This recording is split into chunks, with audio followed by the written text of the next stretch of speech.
3টা মোটরসাইকেল এবং 6 জন আছে। কিছু দূর ফাঁকে আছে, আমি যাবার লাগছি, সাইকেলে তুলে টান দিছি, দেওয়ার পরে আমার ঠাট ধরছে দোকানে।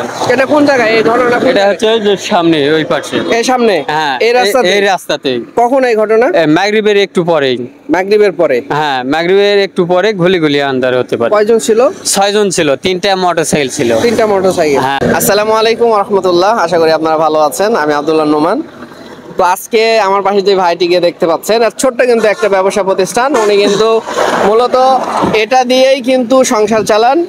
তো ওনার সাথে যে ঘটে গেছে গত সপ্তাহে একটা ঘটনা, এটা হচ্ছে নওগাঁ আর রাজশাহী হাইওয়ে রুট। হ্যাঁ, এটা হচ্ছে জলছাত্র থেকে সামনে আসতে হবে। এটা কি জায়গার নাম ধরে ভাইয়া?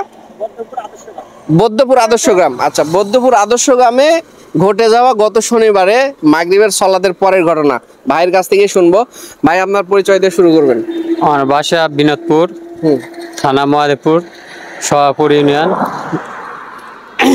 আপনার নামটা কি? আমার নাম মোহাম্মদ তাহের হোসেন। রিল্যাক্সে কথা বলেন। তাহের। হ্যাঁ। আচ্ছা, আপনার সাথে কি ঘটছিল এই রাস্তায়? আমি এই রাস্তা দিয়ে যেতে লাগছিলাম, বুঝলেন, যাতে দেখছি আমার পিছনে 3টা মোটরসাইকেল এবং 6 জন আছে। কিছু দূর ফাঁকে আছে, আমি যাবার লাগছি, সাইকেলে তুলে টান দিছি, দেওয়ার পরে আমার ঠাট ধরছে দোকানে। এটা কোন জায়গায় এই ঘটনা? এটা হচ্ছে যে সামনে ওই পাশে। এই সামনে। হ্যাঁ, এই রাস্তাতেই। কখন এই ঘটনা? মাগরিবের একটু পরেই। মাগরিবের পরে? হ্যাঁ, মাগরিবের একটু পরে ঘুলি আন্দার হতে পারে। কয়জন ছিল? 6 জন ছিল, 3টা মোটরসাইকেল ছিল। 3টা মোটরসাইকেল। হ্যাঁ। আচ্ছা, ধরে প্রথমে আমার এই দোকানে ঠাট ধরছে, ধরার পরে আমার 2 হাত ধরছে, ধরার পরে চাকু বের করছে, এত বড় চাকু বের করে, তারপর সুইচ যখন দিয়েছে তখন হচ্ছে চাকুটা এত বড় হয়েছে। হওয়ার পরে এইভাবে ইয়ে করে বলছে, টাকা টুকা কয় টাকা আছে বের কর, না হলে তোকে মেরে দেবো। এইভাবে ইয়ে করার পরে তখন ওই 6 জনের ভিতর একজনে হাত ধরছে, আর হচ্ছে ওই 4 জনে আমাকে শেষ করছে, এবং পিছনে পকেট সব কিছু শেষ করার পরে আমার কাছে, আমি বলছিলাম যে ভাই আমার কাছে টাকা টুকা কিছু নাই, অল্প কয়েক টাকা আছে। তখন বলছে যে টাকা টুকা যা আছে সব কিছু বের করে দে। তখন আমি বারবার বলতেছি, ভাই আমার কাছে তো টাকা টুকা নাই, অল্প কয়েক টাকা আছে। তখন এই যে পকেটে হাত দিছে, তারপর পিছনে আমার সিগারেটের প্যাকেট ছিল, 2টা সিগারেট ছিল, ওই 2 সিগারেট দিছে প্যাকেট, আর ওই 50 থেকে 60 টাকা হবে এই টাকাটা নিছে। 50 থেকে 60 টাকা? হ্যাঁ, 50 থেকে 60 টাকা হবে এই টাকাটা নিছে। নেওয়ার পরে পিছনে গাড়ি আর টমটম আসছে, তখন হচ্ছে ওরা মোটরসাইকেল দুটে দিছে টান দিয়ে চলে গেছে। কোন দিকে গেছে ওরা? এটা হচ্ছে ফেরিঘাটের ওই রোডে গেছে। ফেরিঘাটের দিকে? হ্যাঁ, ওই সাইডে গেছে। আচ্ছা, আপনার এই যে মানে এই ব্যবসা প্রতিষ্ঠান, এটা আসলে ফেরিঘাট যাওয়ার পরে তখন আমাকে যখন মারে চলে গেছে, তখন আমি বলতেছি যে ভাই চার্জার আলাদা, টমটম আলাদা, ভ্যান আলাদা যাচ্ছে, ভাই আমাকে চাকু মারছে, সাইকেলটা আমাকে উঠে দেন। কেউ হাত দেয় না, এবং ওরা আরো গাড়ি আরো জোরে টানে চলে যায়। তখন আমি একটু সামনে নিয়ে আসেন। তখন চাকু মারছে কোথায়? এই যে এখানে সিলাই দেওয়া আছে।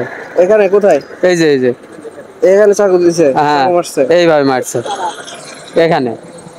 তখন আমি বলছিলাম যে ভাই আমাকে চাকু মারছে, আমার সাইকেলটা একটু উঠাই দেন। কেউ আর হাত দেয় না, এবং ভ্যান এবং হচ্ছে চার্জার ওরা টান দিয়ে আরো জোরে যায়। তখন আমি তখন আমার মহাজন আছে, তখন আমার মহাজন আছে যে দিঘির মোড়ে এখানে। তখন ওর কাছে আমি ফোন বের করছি, ফোন বের করে আমি ফোন দেওয়ার পরে তখন বলছে, ভাই আমি তো এখানে নাই, আমি আছি হচ্ছে ফেরিঘাটে আছি। দেখ, ওখান থেকে ওই মহাজনে ওখানে গেছি, যাওয়ার পরে এখানে বাঁধে ভায়োডিন দেওয়ার পরে আমি বাসায় চলে গেছি, যাই ওখানে যাই। এখন বিষয় হচ্ছে যে আপনার সাথে যে ঘটে যাওয়া এই যে কাহিনীটা, এটা এই রুটটা কি মানে আগে থেকেই কি এরকম ছিল, না এই আপনার সাথে এরকম ঘটনা আগে কোনো সময় হয় নাই, এইবারই হয়েছে? হ্যাঁ, আমি 9টা 8টা 8:30টার সময় আমি একাই যেতাম। যাই হোক, আলহামদুলিল্লাহ। আমার সবচেয়ে কষ্ট লাগছে যে এই একটা মানুষ, এ অনেক পরিশ্রম করে, এ কিন্তু এই ভাই আগে পেডেল চালিয়ে সাইকেল চালাইতো, দেন এখন পেডেল চালায় সাইকেল চালানোর কারণে দীর্ঘদিন ওনার এখানে এই হাড়টা ক্ষয়ে গেছে। যাওয়ার পরে ইনি সাইকেলে চার্জার নিয়ে ইনি ব্যবসা প্রতিষ্ঠান চালায়, মানে এক কথায় দিন এনে দিন খায়। কারণ এই মানুষের প্রতিও যদি এরকম চোখ থাকে, এই মানুষের প্রতিও যদি আপনার এরকম টার্গেট থাকে, এরকম অসহায়,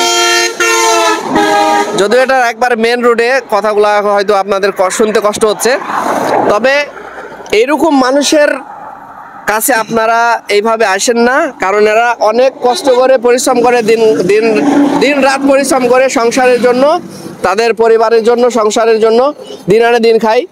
এদের কাছে যদি আপনারা যদি আসেন আপনার টাকা নেওয়ার জন্য বা ছিনতাই করার জন্য, এটা আসলে আমাদের দেশের জন্য একটা লজ্জাকর বিষয় যে এই সময় আসে এরকম একটা ছোট মানুষের প্রতি এরকম টার্গেট। হ্যাঁ, 50-60 টাকা ছিল, 50-60 টাকা নেওয়ার জন্য এরকম, আসলে আমি হতবাক হয়ে গেলাম। আমি আপনাদের এটা জাস্ট একটা শিক্ষামূলক ভিডিও, আমি রাস্তা দিয়ে যাচ্ছিলাম, ভাইক বললাম যে ভাই একটু দাঁড়ান কথা বলি, আমি কিন্তু চিনি না ভাইক, তো উনি আমাকে দেখে কিন্তু উনি থামে নাই, ভয় পাইছে। হ্যাঁ, যদিও তার সাথে ঘটে গেছে এরকম বিষয়। তো এটা হচ্ছে আপনার নওগাঁ হচ্ছে আপনার ওই নহটা থেকে সোজা এটা রাজশাহী চলে গেছে হাইওয়ে রুট, এবং আপনার জলছাত্র পার হয়ে এটা হচ্ছে আপনার সামনে হচ্ছে আপনার কি হাট, ওটা সতীহাট। এই সতীহাটের মাঝখানে এরকম ঘটনা ঘটছে। আপনারা যারা বিশেষ করে রাতে চলাফেরা করেন এই রাস্তায়, আপনারা একটু দেখে শুনে চলাফেরা করবেন ইনশাল্লাহ। এই ঘটনা কয়েকদিন আগে হয়েছে, আমি একটু শুনছি, আচ্ছা। মানুষ মুখে শুনছি আচ্ছা যে এনার সাথে সরাসরি সাক্ষাৎ হয়নি যে আচ্ছা। কোন লোকের থাকলে, তবে এই মাত্রই যে এই লোকটা, জানলেন? হ্যাঁ জানলাম। এবং ইনি এলাকার ব্যবসা, ভাই এই ভাঙ্গারিয়া যে ব্যবসা কিনা করে, চুল টুল কিনে, তো এনাদের থেকে যদি এভাবে এই সামান্য একটা দিন মজুরি, মানে এরা দিনাই আনা দিন খায়, তাদের কাছে যদি এই পকেট যদি ছিনতাই হয়ে যায়, তাহলে দেশের কি আশা করা যায়? আর কিছু আশা করা নাই। তো যাই হোক, যে সকল ভাইয়েরা, একটু সতর্ক করে দেন। যে সকল ভাইয়েরা এইসব কাজগুলা করতেছে, এর থেকে সরে আসেন এবং দেশের ভালো গড়ার জন্যে, দেশকে ভালো করার জন্যে আপনারা এগিয়ে আসেন, এইসবগুলোর থেকে বাদ যান, সবগুলো থেকে বাদ দেন। বাদ যান। আপনার বাসা ঠিক কোথায়? আছে, এক বাসায়। তাহলে আপনি চিন্তা করেন যে এই যে অসহায় একটা মানুষের কাছে এইভাবে এটা কখনোই কাম্য করা যাবে না।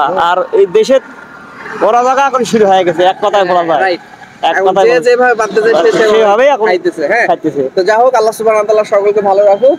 আপনারা সাবধানে চলাফেরা করবেন। নওগাঁ টু রাজশাহী হাইওয়ে রোডে কিন্তু এরকম সমস্যা হইতেছে, তবে আর যেন না হয়, নিজেদের সতর্ক থাকাই উচিত, তাই কিনা? ঠিক আছে, আল্লাহ সুবহানাহু ওয়া তাআলা আপনাদের ভালো রাখুক, সুস্থ রাখুক। আসসালামু আলাইকুম ওয়া রাহমাতুল্লাহ।